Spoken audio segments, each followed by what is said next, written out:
I cannot stop using social media.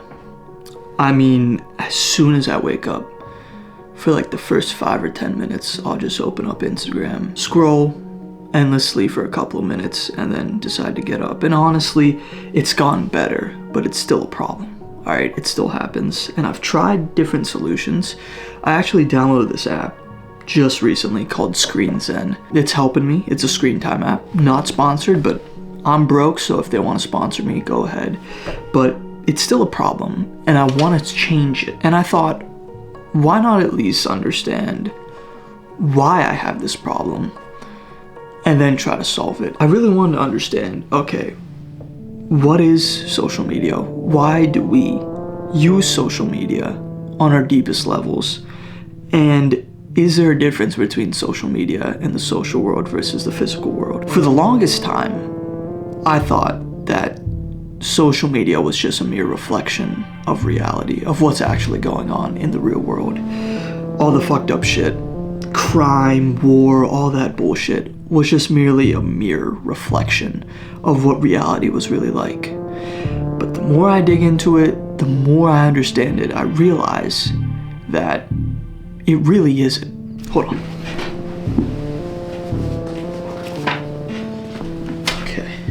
There was a study done at USC that looked at why people use social media, why there's such negative effects of it. That study concluded that a lot of these social platforms habitually incentivize engagement rather than the accuracy of information.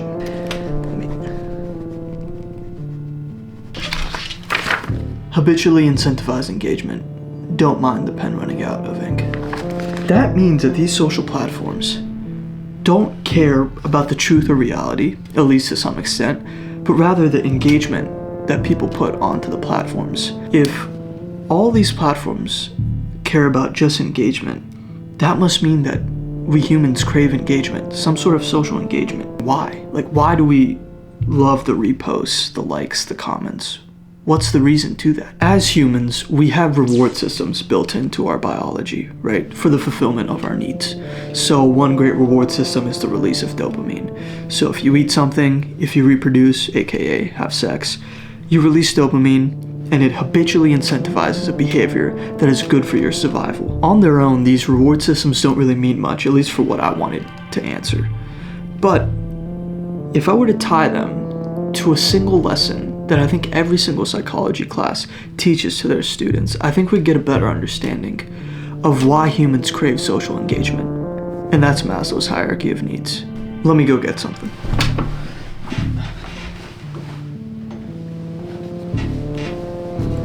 So, Maslow ranked a hierarchy of needs for human beings in 5 main categories. First, we have our physiological needs, things such as food, water, things to sustain life, like an orange. After that, Maslow's second category is safety and security.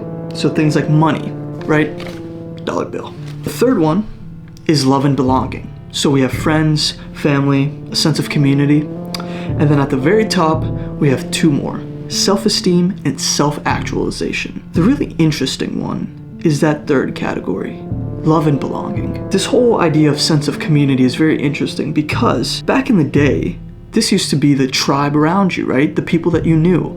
But what provides the modern human with a sense of belonging and a sense of community? Well, I'm sure you know what the answer to that is. So, this brings me back to my original question. Is social media just a mere reflection of reality? Well, no. You see, desiring a sense of love and belonging comes not just from merely having social media, but actually engaging with it, right? Liking, posting, following.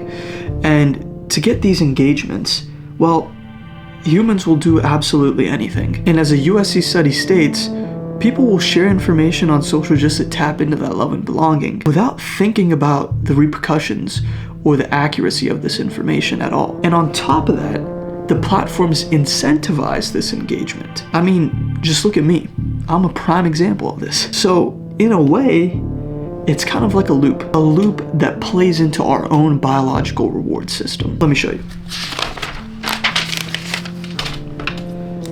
We have an innate need for love and belonging. And how did the modern humans get that? Well, we engage on social media.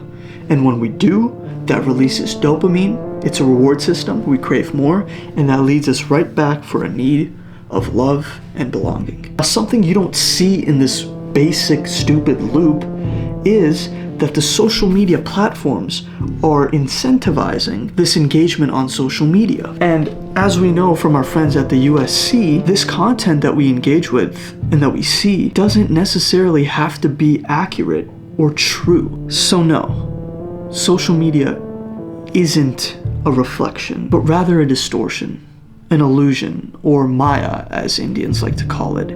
It's a world where reality doesn't exist.